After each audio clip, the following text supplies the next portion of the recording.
Muito bem, a gente está recebendo agora na programação da Jovem Pan, nessa cobertura especial, o professor Andrew Trauman, que é professor de História das Relações Internacionais e do Oriente Médio, se soma a nós nesta cobertura para nos ajudar a entender melhor todo o contexto deste conflito, o que pode vir a acontecer a partir de uma escalada. Estamos no terceiro dia, já com mais mortes, mais feridos. Professor Andrew, seja muito bem-vindo à Jovem Pan, é um prazer te receber.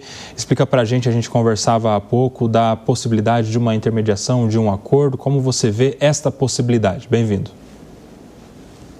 Muito obrigado mais uma vez pelo convite. É bom estar de volta aqui com vocês e com os telespectadores da Jovem Pan. No momento é bastante complicado a gente falar em termos de acordo, uma vez que nós temos que ver quais são os objetivos de cada um dos atores, né?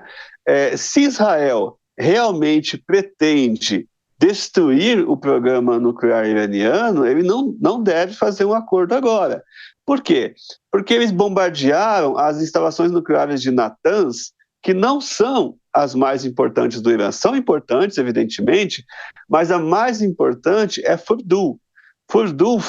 A instalação nuclear de Fordow fica 500 metros abaixo da terra, numa montanha. Fica exatamente no centro de uma montanha chamada Fordow, exatamente. E se Israel quiser destruir o projeto nuclear, tem que destruir essa instalação. Eu acredito que Netanyahu não vai querer fazer um acordo, tá? Uma vez que isso seria visto como praticamente uma derrota, né? A gente sabe que Netanyahu, isso tem sido falado exaustivamente, está passando por uma série de problemas internos, pedidos de impeachment, acusação de corrupção.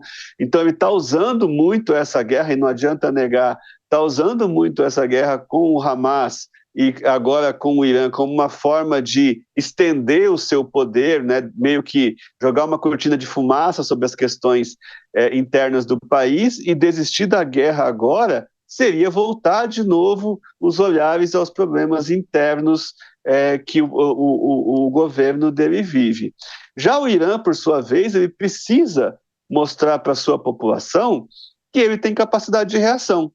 Porque o que ficou claro para nós todos nos ataques de sexta-feira é que a defesa do Irã parece um queijo suíço, né? O Israel, eu tenho dito isso, Israel invadiu o Irã, tomou espaço iraniano por 3, 4 horas, fez o que quis, voltou quando quis, né? E nada aconteceu. Então, assim, a população iraniana está se sentindo muito frágil, está se sentindo não protegida pelo seu governo, não protegida pelo seu Estado. A gente sabe que a segurança é um dos principais pilares, né, da manutenção de um Estado. Se o Estado não te dá segurança, acabou. Então, eles precisam agora revidar e mostrar que eles têm capacidade também de atingir Israel. No momento, portanto, eu não acredito em negociação. Eu estou vendo também os Estados Unidos indo por vários caminhos. Por um momento, Trump fala em negociação, no outro ele fala que vai se envolver na guerra. Então parece um jogo de baralho onde está se colocando várias cartas sobre a mesa. Muito bem, professor Andrew vai continuar com a gente aqui nessa cobertura. Eu quero voltar com o Jaime Nigri, que é morador de Israel, fala conosco diretamente de um bunker lá em Israel, onde há pouco as pessoas tiveram que se dirigir justamente pelos alarmes, pelos alertas que foram emitidos pelas autoridades, já foram liberados, né? E o Jaime continua com a gente aqui. Jaime, uma das questões que são tratadas neste conflito é a busca pelos ataques contra as fontes de energia, contra locais importantes de infraestrutura, como, por exemplo, energia e água, né? Haveria um interesse do Irã em bombardear não só as usinas termoelétricas aí, que alimenta o povo israelense, mas também as usinas de dessalinização da água que é retirada do mar e que também serve a toda a população. Vocês aí, como cidadãos, receberam algum tipo de alerta de economia, de racionalização, tanto de energia quanto de água? Há algo sendo dito nesse sentido, ou vocês estão, até esse momento, tranquilos em relação ao fornecimento de energia e água? Se você não tivesse falado, eu nem saberia disso. Não, a gente não recebeu nenhum aviso sobre isso. Obviamente, eles miram onde é mais onde pode afetar mais, né, o país, mas eu acho que eles não têm essa capacidade.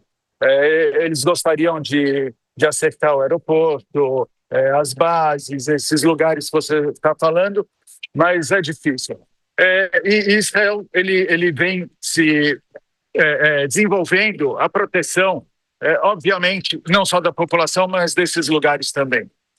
No começo da guerra contra o Hamas, existia um temor muito grande que o Hezbollah fizesse algum ataque contra a usina de energia termoelétrica e tudo, mas nunca aconteceu nada, não. Perfeito.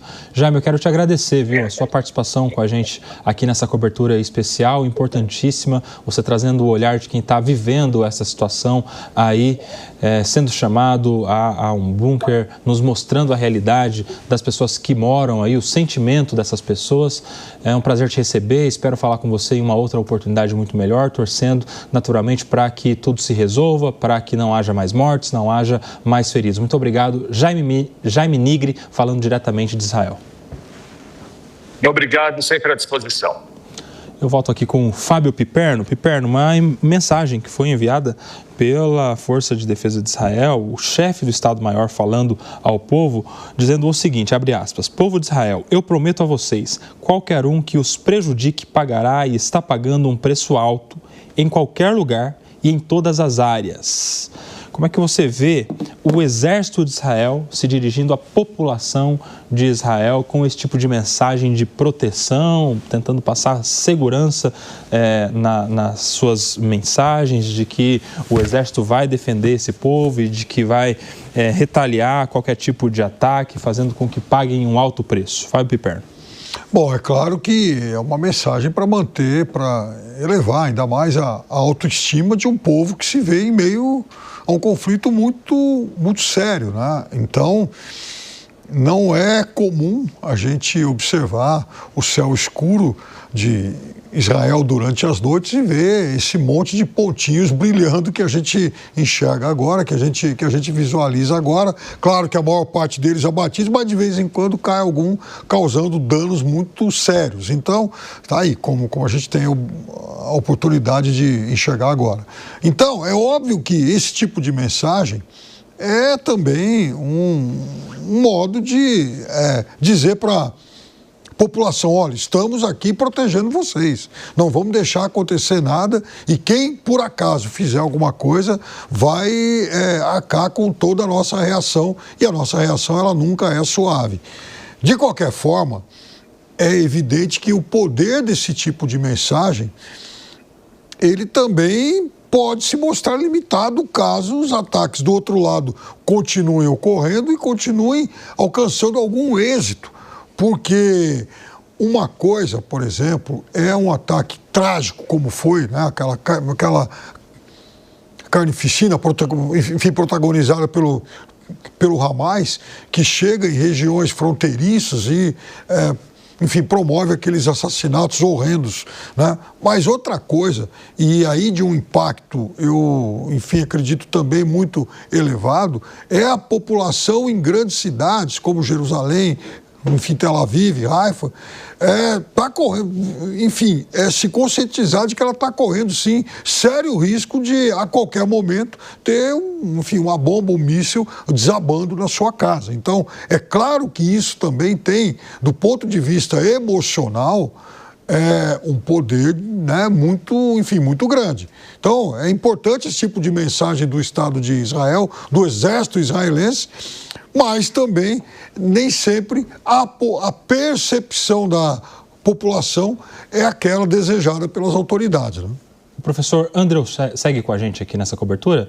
Professor, a gente falava há pouco, quero também a sua opinião sobre uma notícia que chega da agência Reuters, que diz que o presidente americano Donald Trump teria vetado um plano israelense que seria de matar o líder supremo do Irã, Ali Khamenei. Como é que o senhor analisa essa notícia? Não só a intenção de Israel de exterminar o líder iraniano, tão quanto a reação de Donald Trump e a sua intenção de vetar este plano israelense. Realmente assim, a gente percebe que se Israel teve a capacidade né, de matar o líder da Guarda Revolucionária, né, de matar importantes líderes militares de alta patente, como também já matou o líder do Hezbollah, Hassan Nasrallah, como também matou o Ismail Haniyeh, o líder do Hamas, eles teriam sim capacidade de matar o líder supremo Ali Khamenei, né, que tem residência conhecida. Só que isso seria realmente uma ruptura muito grande, né? Se você mata o líder supremo, que assim, o líder supremo, gente, do Irã, é bom explicar para o nosso telespectador, ele seria, se a gente for comparar com o catolicismo, para os xiitas seria uma espécie de papa, tá? Então nós estamos falando de um líder religioso que tem também poder político e governa um país, assim como o papa governa o Vaticano, certo? Então isso teria um impacto muito grande, inclusive no mundo xiita, tá? Lembrando que os xiitas são 15% dos muçulmanos. Então, quando o Trump veta isso, ele está impondo certos limites, né? Ou como se diz nas relações internacionais, certas linhas vermelhas para Israel, das quais não se pode cruzar, porque se Israel quer manter o discurso de que a questão é o programa nuclear, eles devem se manter atingindo o programa nuclear. Agora, quando você mata o líder supremo, que, repito, é uma figura religiosa e política, você causa um problema muito maior.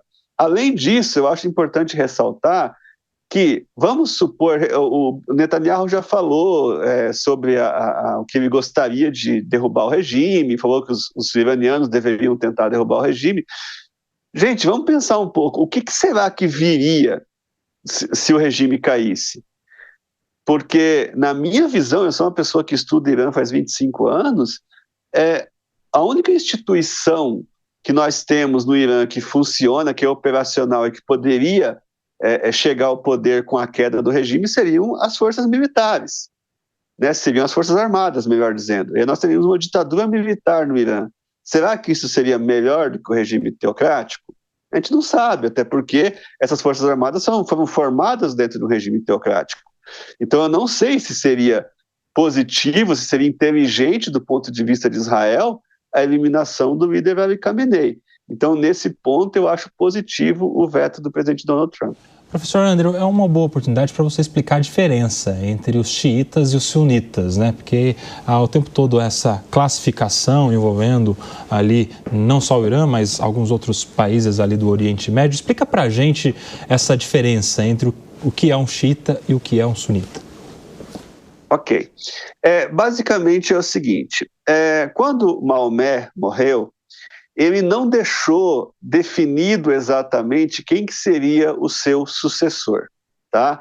Então você vai ter uma maioria chamada sunitas, que são aqueles que achavam que o sucessor de Maomé deveria ser eleito, aclamado pela comunidade.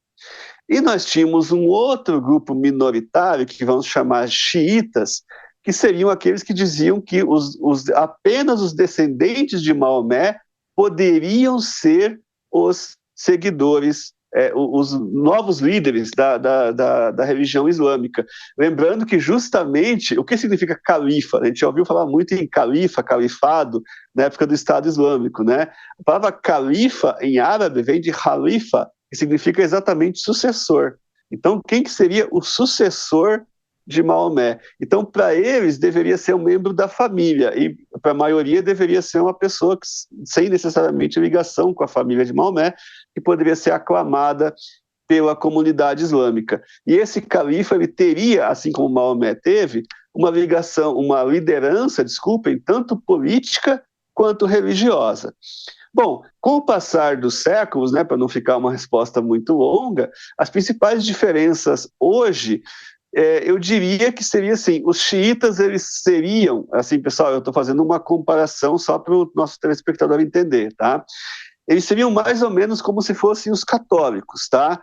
Eles têm santos, eles fazem romarias, eles fazem peregrinações para túmulos de pessoas que eles consideram santos, etc, etc, enquanto os sunitas são mais, vamos dizer, entre aspas, sóbrios, né? você vai ter só a questão do Alcorão. Eu só vou ler o livro, não tem santo, não tem imagem, não tem nada, a gente só segue o Alcorão. E aí, a partir do século XX, tem diferenças políticas também, mas aí já envolve petróleo, envolve outras coisas. A parte religiosa seria basicamente essa, numa explicação bem rápida.